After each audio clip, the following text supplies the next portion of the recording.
I think we should review your bionic parts.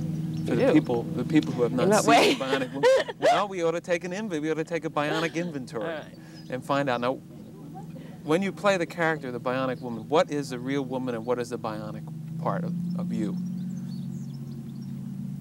Everything is very real and very natural, except the strength of my right arm, my 2 legs, and my right ear. Your right ear? Yes. What can you do with that? With your right ear, what are you able to do with it? Oh, I can hear the tumblers of a safe rolling around. I mean, of a lock when I'm cracking a safe, or I can. What else can I do? I can hear kids whispering to each other in my class. Oh, well, that's right. That's you good. Play a teacher as well. You're more interested in having a career on the big silver screen than on television. Is that correct? Yes. In terms of your own, what would your ideal projections for yourself be? If you could, write a little scenario for Lindsay Wagner and hope that it would all come true, what would you like to have happen from this point?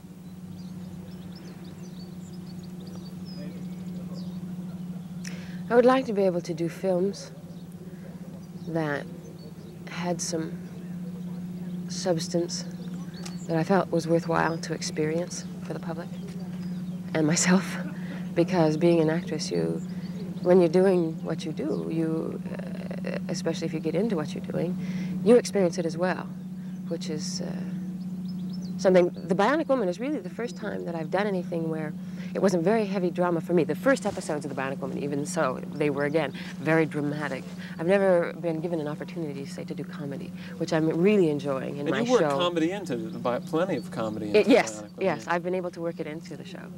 And it's really fun. And it's nice to experience, like in Two People, for example, I was a very unhappy girl, right? Very famous New York model kind of thing, and she meets a fellow, falls in love with him, and he happened to be a deserter from Vietnam, so he's on his way to jail, right? So again, it's woe is me. You know what I'd like you to do? I'd like you to touch me. I know. Well, then. I don't think so.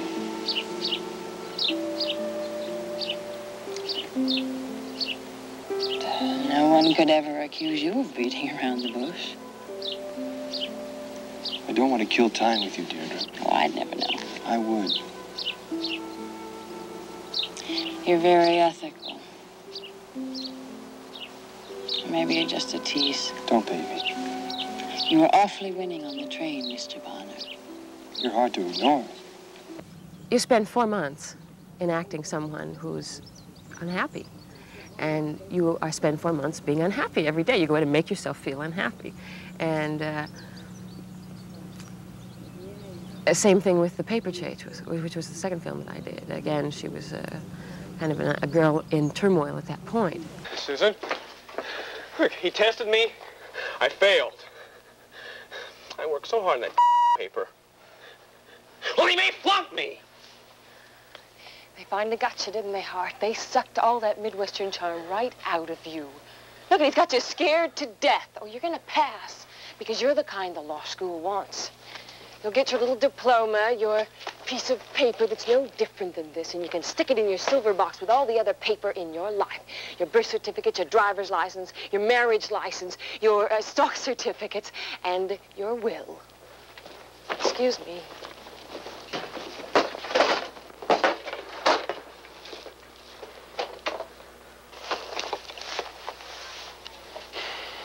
You don't even care. I wish you would flunk. There might be some hope for you. So they were kind of down characters. Yes, I mean, they were likable. Periods. They were likable, but they were in depressing periods of their life. And that's the one thing about Jamie Summers, for example, in The Bionic Woman, that I'm able to express all kinds of moods. Okay. I've been very impressed with your friend, Michael Brandon, your boyfriend. Too. You've been impressed with him. I just met him yesterday. You've been least. impressed with him much longer than I have. Has the experience of traveling in Europe with him been an experience of great abandon, being able to just, not no one really knowing where you are, being over here? More freedom in your relationship than when you're back in L.A.? Yes. Well, we have obviously a lot more time to spend with each other. And when we first met, which was in, I think, February, we never left each other's side until I started doing the series. I mean, we were literally together every day. That wasn't this past February. It was February, what, a year ago? Oh, yes, I'm February, sorry. Right, yeah, a year ago. Okay. And then the series started in November. So we were together all the time up till that point. And then I started working an average day with 16 hours. And come home have time to just throw down some food, read my lines for the next day and say, hello, dear, good night, dear, and go to sleep. Were you worried that would hurt your... Very worried, yes. It was a very frightening time period. And we just kind of gritted our teeth, held each other's hand as much as we could, and got through it, not without pain and also not without growth. And we're finding that out now that we're here and we have time to spend together again. And it's fascinating. We are the same and yet we're different. I mean, we spent so much time apart now that we're coming back together and finding out, gee, how have you changed here and how have you changed there?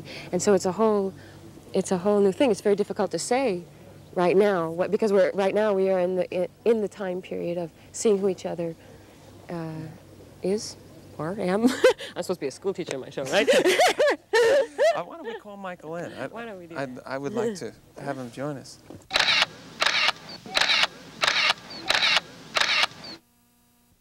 Well, I know Michael is literally sitting off not far from here at this very moment working on a script for the Bionic Woman, which I think is pretty nice work on vacation. Yes. Be very devoted. Michael, come on in for a second. Coming.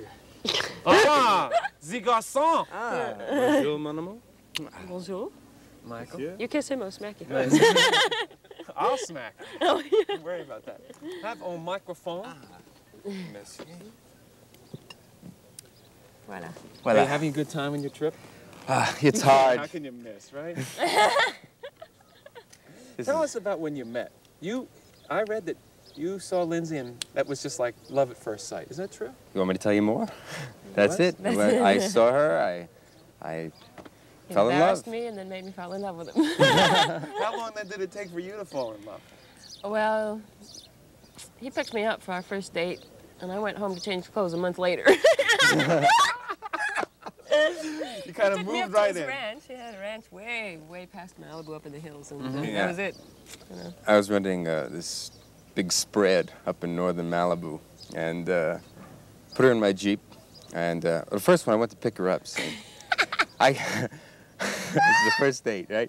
And she was wearing some crazy hat and everything. I thought, and she says, "Oh, my date's here." And I thought, "Oh, this is a pass, right?" I said, "Maybe we ought to take separate cars, you know? It's a long way out, you know."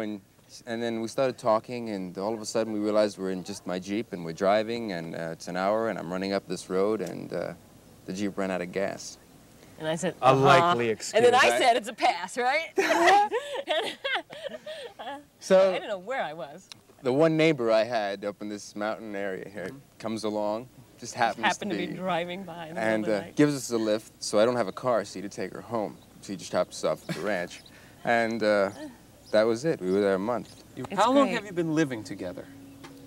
Since a year ago, February. Been living together since a year ago, February. Now, we were talking before, I don't know, you were off writing, I don't know if you heard everything we were saying, but we were talking a little bit before about your responsibility, Lindsay, to, you know, through your role.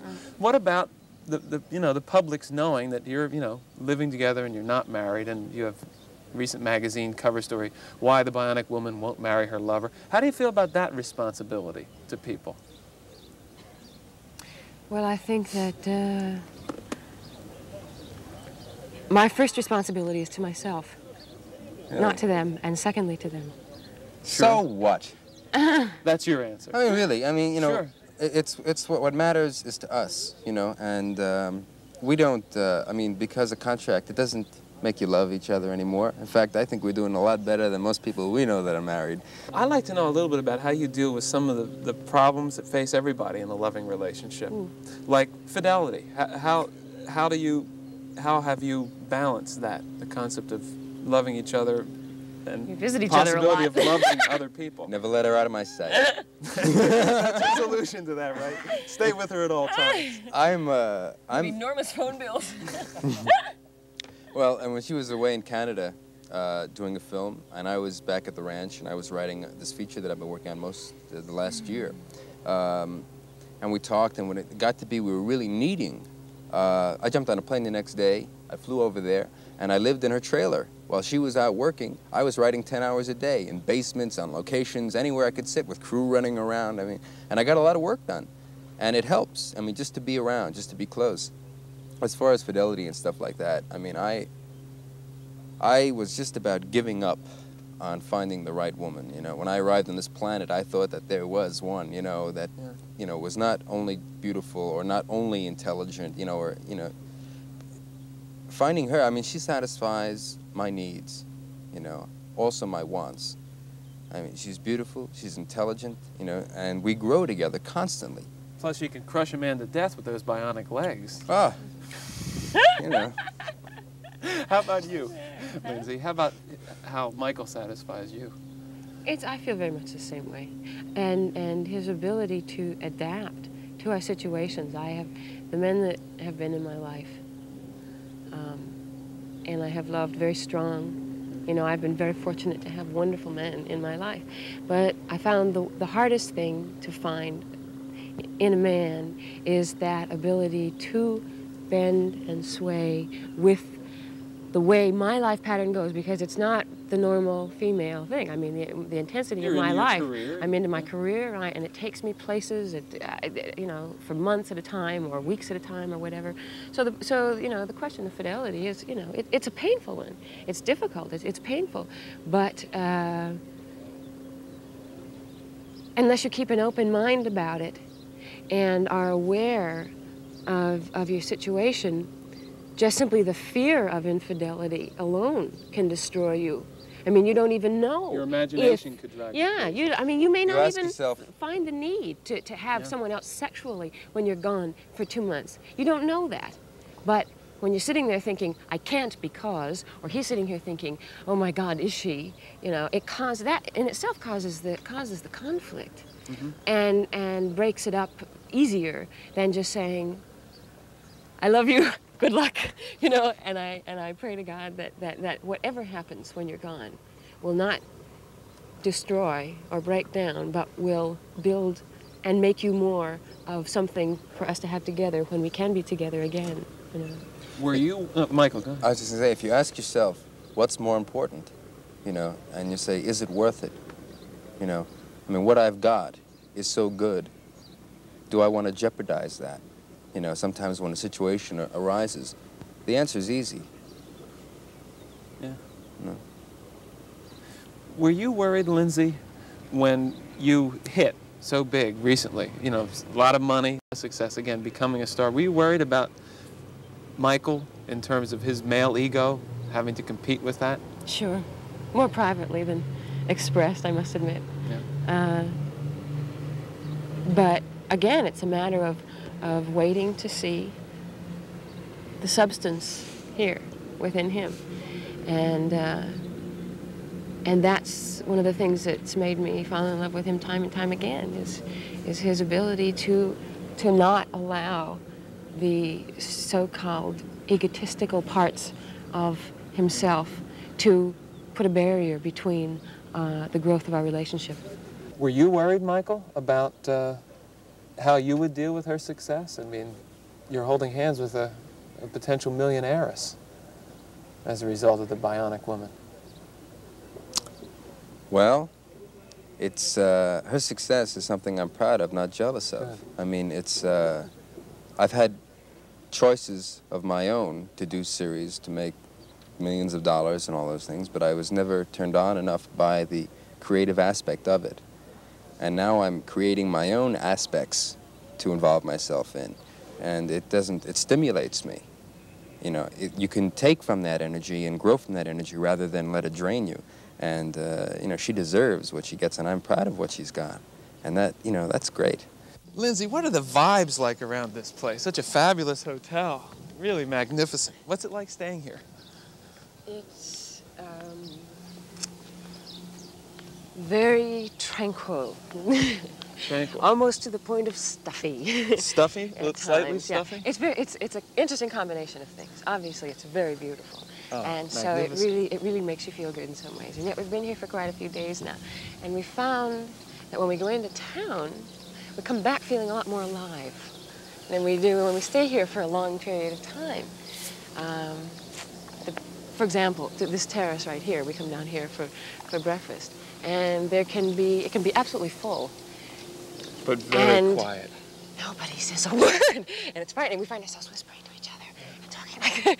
But of course, you did come for rest. yes, that's exactly why we came here, and which is exactly why it's good. But we noticed the difference yesterday when we went into town. We spent more time in town yesterday than we have. And just not doing anything too terribly active, just picking up a few things that we needed and looking at a few shops. And we just came back feeling great, you know, and we got here and we found ourselves all of a sudden talking like this again. And we were whispering and realized that it really does that to you, yeah. It's a relaxing spot, you know. So you have to be wanting that kind of feeling. Well, you did want that, absolutely. Right. Do you think that the Riviera is a sexy place, would you say? The French Riviera, we hear so much about it. Now, you've been here for a while on vacation. Well, it's sexy. If, titillating, you know what I mean? Titillating. If you think looking at titillating is sexy, then it's looking sexy. Looking at topless titillating. There you go. But it's, you know, sexy is, to me, is something that happens between... It doesn't happen in a neighborhood. It doesn't happen just looking at titillating. You know? I got what you mean. Why don't we have a seat over here? Okay. Keep talking. I have no idea what this... It's a bionic piece of equipment. Oh, God, I'd love to put that back in my leg. Sit down. Thank you. Have a seat. One of the things I wonder about is, have you had a lot of close friends in your life? No, not a lot. No. Do you place a high value in wanting or needing friends? Oh, yes, very much. The friends that I do have are very close, and I very seldom ever lose a friend. Once I feel very close to someone, whether it's a male or a female, it's usually for life, or I've found, or up to this point in my life anyway, fellows that I have gone with or lived with or been in love, love with whatever, the situation may have called upon, are probably my best friends, right, at this point in my life. Some of your former lovers. Yes, yes, and will continue to be. And they know me best. They've known me the longest. They've known me through many different things. It's like your parents. It's like the family, say, that I didn't have. Well, I just want to really thank you, because it's been personally a delight for me to visit you here, and really special to get to know you. Thank you. Me too. Thank you. Do we kiss now? Giving me a kiss.